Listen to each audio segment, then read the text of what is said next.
छत्तीसगढ़ में जल और वन संवर्धन की दिशा में सरकार द्वारा चलाए जा रहे नरवा विकास योजना और लघु वनोपज के संग्रहण का कार्य बखूबी किया जा रहा है। छत्तीसगढ़ की ये योजना देश के अन्य राज्यों के लिए अनुकरणीय है।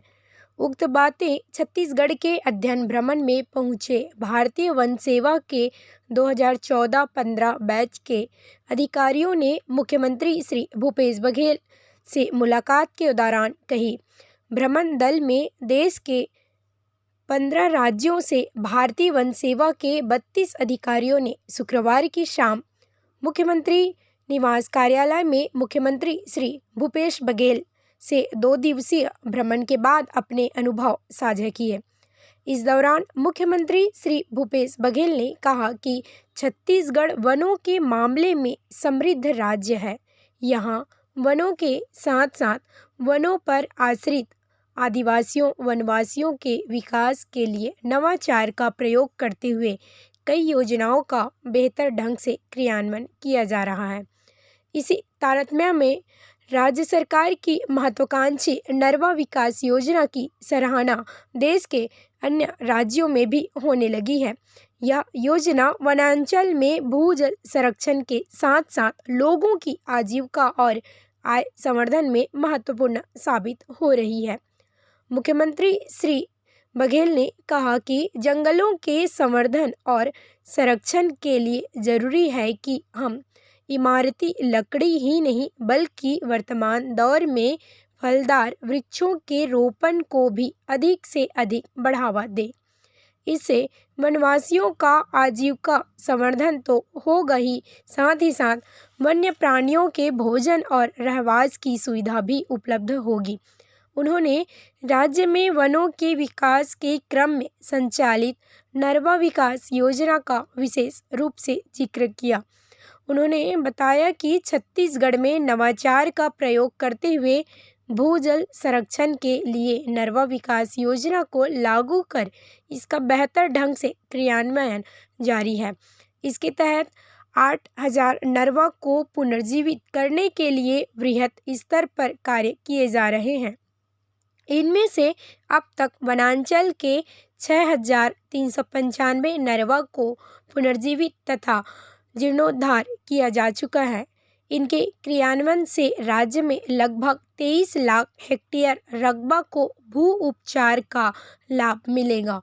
मुख्यमंत्री श्री बघेल ने बताया कि राज्य में नरवा विकास योजना अंतर्गत वन क्षेत्रों में कराए जा रहे हैं भूजल संरक्षण कार्य से अनेक लाभ प्राप्त हो रहे हैं। इसमें वनों में मिट्टी के कटाव में कमी आई है। वन क्षेत्रों में भूजल स्तर में बढ़ोतरी से वनों के पुनरुत्पादन क्षमता में वृद्धि दर्ज हो रही है। साथ ही साथ वन्य प्राणियों के लिए वर्ष भर पर्याप्त मात्रा में पेयजल की सुविधा हुई है। उन्होंने बताया कि इसके लिए वन क्षेत्रों में रोजगार के भी बेहतर प्रबंध सुनिश्चित हुए हैं। नालों के आसपास कृषि भूमि की सिंचाई क्षमता में वृद्धि हो रही है। भूजल संरक्षण के कार्यों के माध्यम से वन क्षेत्रों एवं वनों के आसपास ग्रामीणों को रोजगार उपलब्ध कराया गया है। इस अवसर पर वन एवं जलवायु परिवर्तन मंत्री श्री मोहम्मद अकबर ने संबोधित करते हुए राज्य में वनों के संरक्षण और संवर्धन के लिए संचालित गतिविधियों के बारे में विस्तार से अवगत कराया।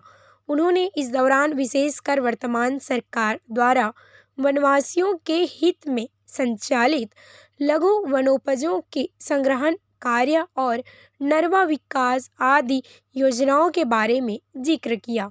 उन्होंने बताया कि राज्य में वनवासियों के हित में लिए गए फैसले के परिणाम स्वरूप छत्तीसगढ़ लघु वनोपजों के संग्रहण में लगातार अव्वल बना हुआ है।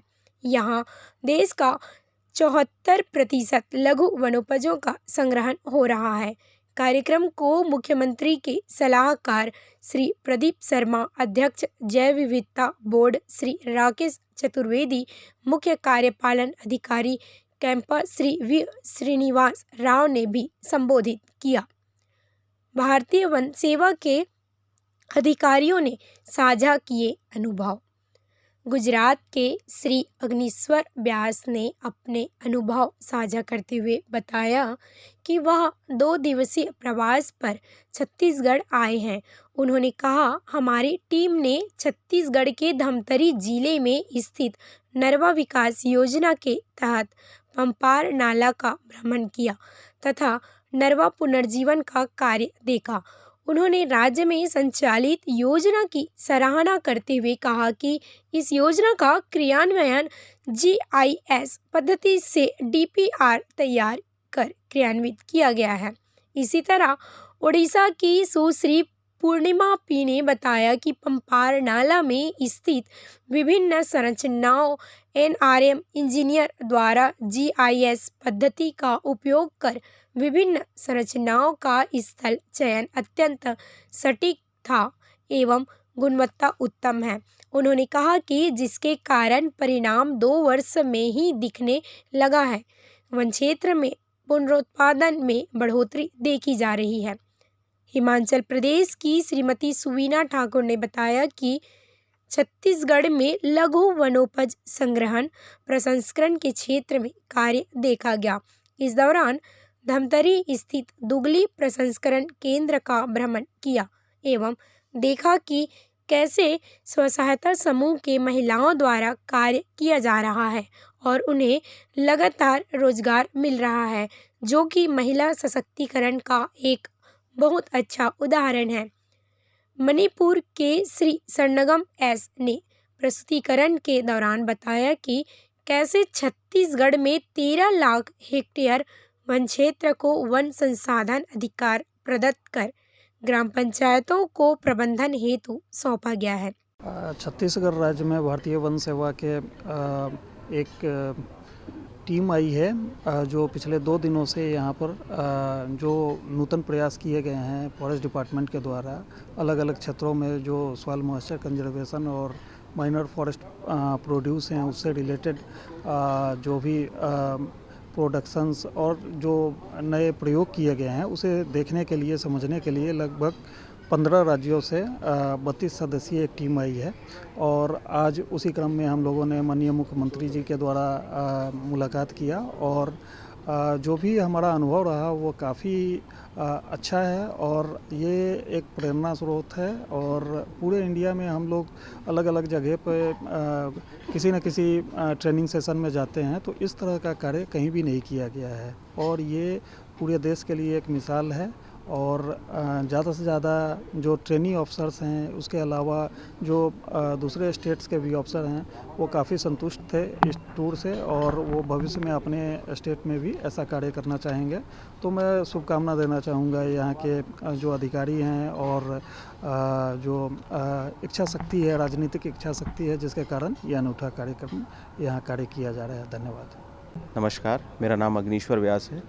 मैं भारतीय वन सेवा के 2014 बैच से हूँ और हाल में गुजरात राज्य के देवभूमि द्वारका जिले में नायब वन संरक्षक के पद पर पदस्थ हूँ। हम लोग MCT फेज़ 3 के अंदर छत्तीसगढ़ राज्य में आए हुए हैं और हमारे प्रवास का ये आज तीसरा दिन है। हम लोगों ने प्रथम दिवस में चिल्पी घाटी के रमणीक वन विस्तार से छत्तीसगढ़ राज्य में प्रवेश किया। उस वन विस्तार को देखते हुए कल हम रायपुर पहुंचे थे। रायपुर में वरिष्ठ वन अधिकारियों द्वारा हमें प्रेजेंटेशन डिस्कशंस के माध्यम से जो हमारा छत्तीसगढ़ राज्य है, छत्तीसगढ़ राज्य सरकार द्वारा चलाई जा रही विभिन्न योजनाओं के विषय में अवगत कराया गया। एक योजना जिसकी हमें विशेष जानकारी मिली और जिससे हमारे काफ़ी अधिकारी यहाँ प्रभावित हुए, वह है नरवा विकास योजना। किस तरीके से भूमि और जल संरक्षण के क्षेत्र में छत्तीसगढ़ राज्य सरकार द्वारा GIS टेक्नोलॉजी के प्रयोग से सॉइल और वाटर कंजर्वेशन में कार्य किया जा रहा है, वह देखकर हमारे अधिकारियों को बहुत अच्छा लगा। बहुत सारे छोटे छोटे स्ट्रक्चर्स बनाकर, लो कोस्ट स्ट्रक्चर्स बनाकर कैसे वाटर रिचार्ज को बढ़ाया जा रहा है, जिससे एक और वनों को फ़ायदा हो रहा है और दूसरी ओर वन आश्रित लोगों को फ़ायदा हो रहा है। यह मॉडल देखकर हमें बहुत अच्छा लगा। बहुत सारे अधिकारियों ने इसके ऊपर मंथन किया, विचार विमर्श किया और विभिन्न राज्यों में जाकर सभी अधिकारी ये प्रयास करेंगे कि यहाँ से जो भी अच्छे कार्य देखने का हमें अवसर मिला है उसको हम अपने क्षेत्र में किस प्रकार से कार्यान्वित कर सकें, इसका एक प्रयास हमारे द्वारा रहेगा। धन्यवाद। पूरे देश में छत्तीसगढ़ में वन संसाधन की दिशा में सर्वश्रेष्ठ पहल हुई है। झारखंड के श्री सत्यम कुमार ने बताया कि हमारी टीम ने छत्तीसगढ़ की राजधानी के नवा रायपुर में स्थित जंगल सफारी का भ्रमण किया। यह हिंदुस्तान का सबसे बड़ा मानव निर्मित जंगल सफारी है, जिसमें दुर्लभ प्रजाति के अनेक जंगली जानवरों को रखा गया है। जंगल सफारी का प्रबंधन बहुत अच्छा है।